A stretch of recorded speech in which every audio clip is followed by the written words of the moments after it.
more important is the provision of section 134, subsection 2B of the Constitution. It is to say, it is to the fact that no presidential candidate can be declared a winner in this election without having 25% in the Federal Capital Territory.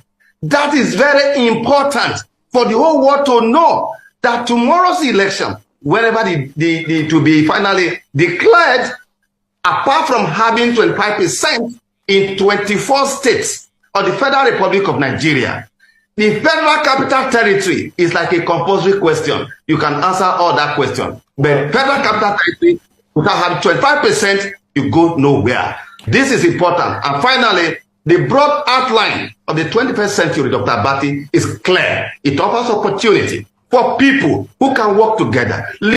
Welcome to my channel, where we discuss everything and all things politics, especially about the 2023 presidential election. The presidential election of 2023 has come and gone, but the controversy it generated continues to reverberate. But in this video, which I'm doing part 1 today, you will see that Peter Obi will emerge the president of Nigeria through the courts. You already know that Peter Obi has gone to court, and he is the one that is going to be victorious among all those who have gone to court. Atiku has also gone to court, or they are about to go to court. But of all of them, Peter Obi is the one that will emerge victorious. And I will tell you why. You saw the video or the interview with former resident electoral commissioner of Akwa Ibom State, Barrister Mike Ngini. You saw how he was shouting on top of his voice. He said, I want the whole world to hear this. I want the whole world to hear this. That this election they are going to conduct tomorrow, nobody will be declared president of Nigeria without winning 25% of the vote cast in Abuja. He was emphatic. He was emphasizing it. And Mike Ngini is someone who should know better. But why was he hammering on it? He was hammering on it because the Constitution of Nigeria, 1999, Section 134, subsection 2B, states, and I quote, you saw that he cited it and quoted it in that interview with Arise TV.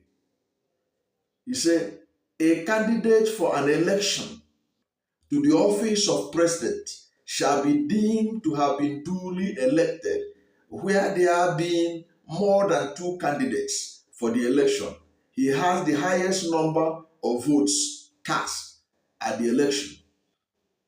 And he has not less than 1/4 of the votes cast at the election, each of at least 2/3 of all the states of the federation and the Federal Capital Territory, Abuja, and the Federal Capital Territory, Abuja. So when you got 25% in all the states of the federation, you must also get 25% in Abuja. That was why Mike Ngini was telling you there that it is like a compulsory question. You might have gotten all the other answers right, but if you don't get this one right, you have failed. That is the cocoa that will be pursued among other things to give Peter Obi victory. It will be tested since 1999. Mind you, what we are using is 1999 Constitution. Since 1999, when we started using that Constitution, this Constitution, nobody has ever been declared president of Nigeria by the Independent National Electoral Commission except the person meet this requirement of getting 25% in Abuja, except in this election, where Professor Mahmoud Yakubu deliberately declared Tinubu president-elect without meeting this requirement. The Supreme Court will do something about it. Now, there are some people who are arguing that it does not matter. It matters. Because when I did my research, I discovered that no president since 1999, when we started practicing democracy of this republic, has ever been president without getting 25% of the vote cast in Abuja. Except now, 2023, that Mahmoud Yakubu was in a rush to declare Bola Ahmed Tinubu of the APC the president-elect. That his president-elect is standing on their leg, as Obasanjo used to say in those days. Now, of all the presidential candidates,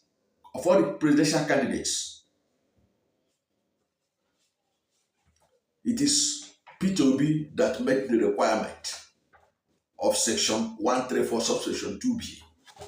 But before I do that, I want to clarify something. I saw something somewhere where the person was telling lies that Buhari was sworn in as was declared president without getting 25% in the Federal Capital Territory, Abuja. That was a lie from the pit of hell from that person. It's not true. In 2015, presidential election result in FCT Abuja, Goodluck Ebele Jonathan of the People's Democratic Party scored 157,195 votes. The All Progressive Congress of Buhari got 146,399 votes. If you do your mathematics, you find out that Buhari was way ahead of 25% requirement in 2015. Buhari also achieved similar feats in 2019. In 2019, Buhari was defeated in FCT by Atiku Abubakar. Atiku Abubakar scored 259,995 votes. Buhari got 152,224 votes. This is way past 25% threshold in Abuja. So in all the time that Buhari was declared president, he met this threshold of 25%. So do not be deceived by anybody telling you that Buhari was sworn in without meeting that requirement. It's not true. It is not true.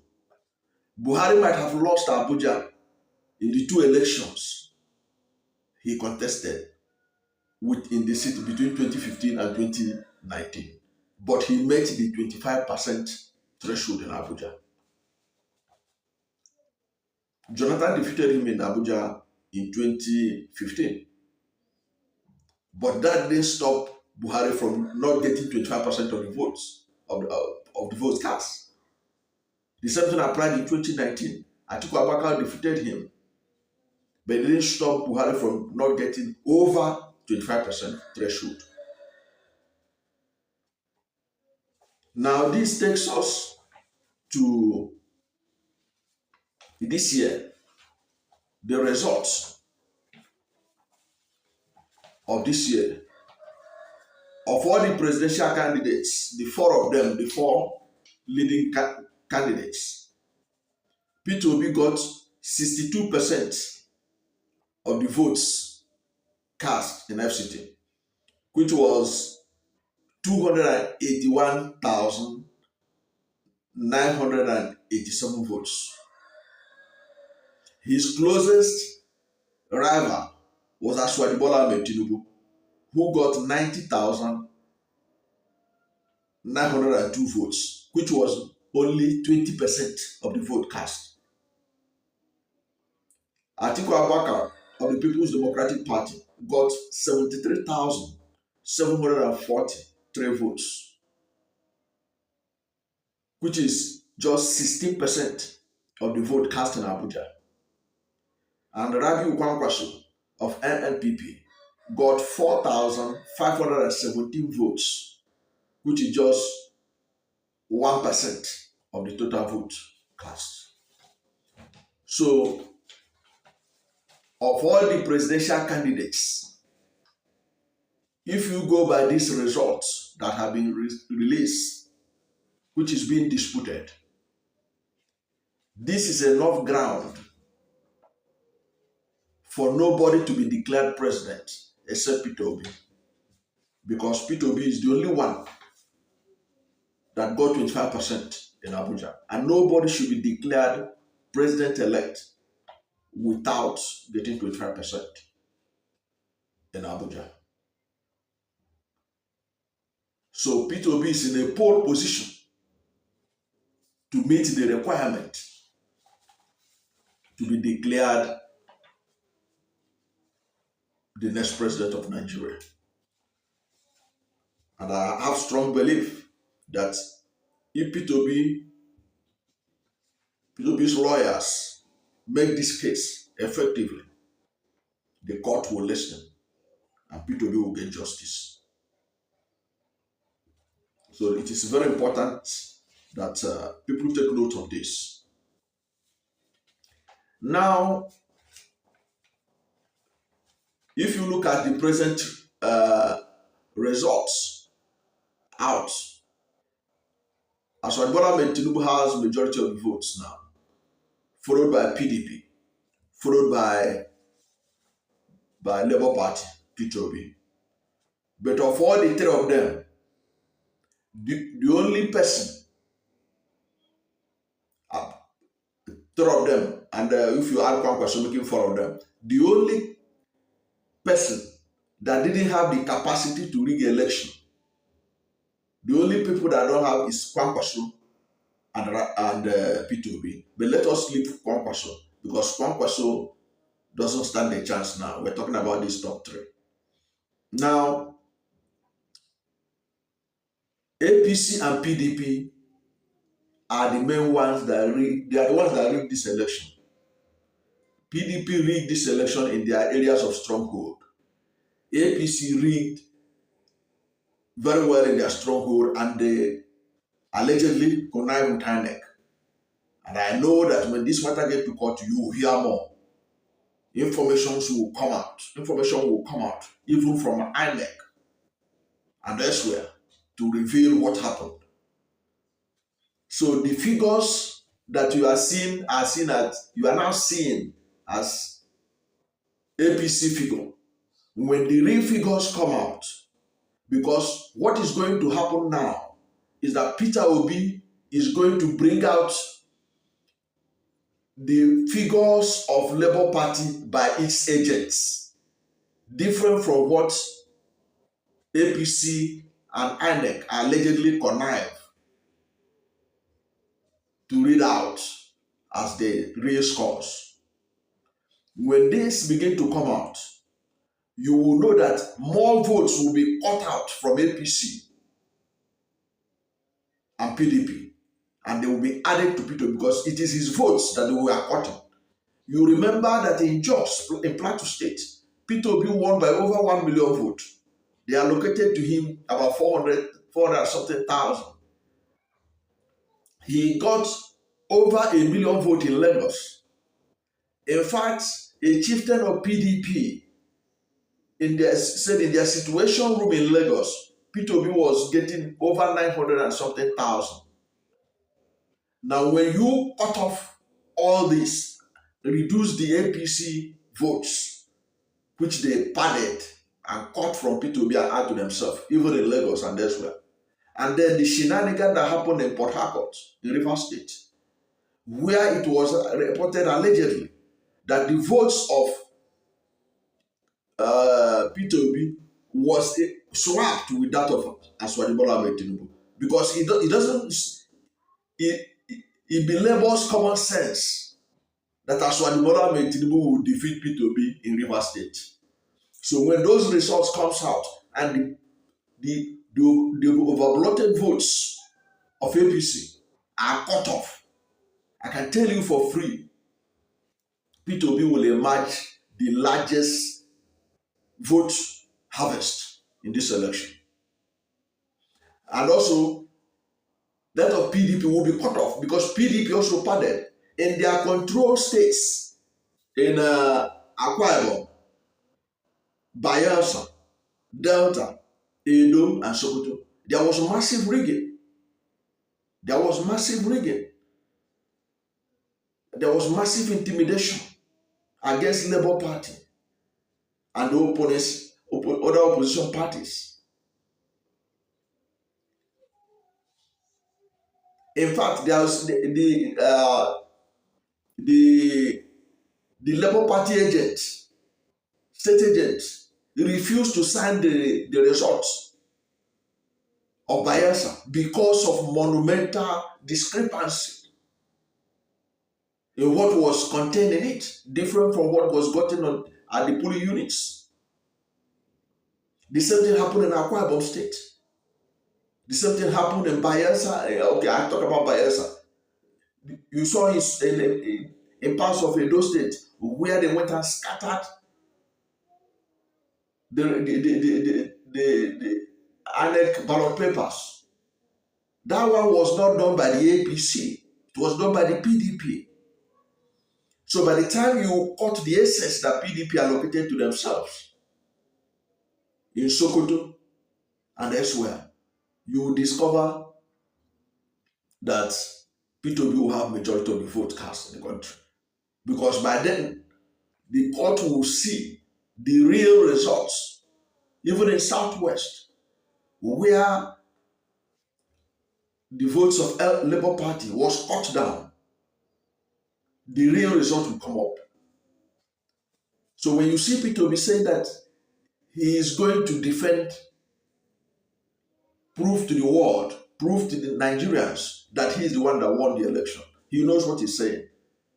He's not somebody who will come out if he doesn't have enough evidence to come and waste his money just for nothing. No. Peter Obi wants to prove a point.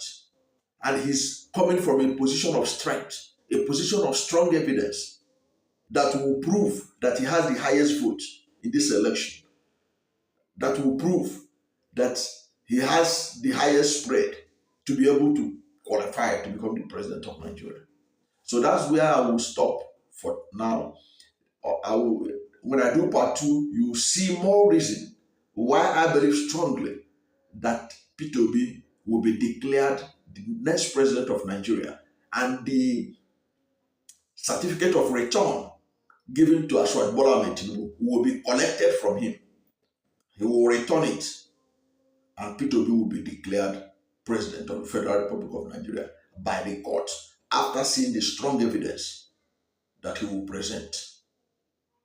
Thank you for watching this video, and if you are new to my channel, you have not yet subscribed to my channel, please subscribe to my channel, hit the subscription button, hit the notification bell. When you subscribe to my channel and hit the notification bell, anytime I have a new video, you will be among the first to know. God bless you. And please don't forget to like this video, because when you like it, God will rank it high and recommend it for more people. God bless you and yours.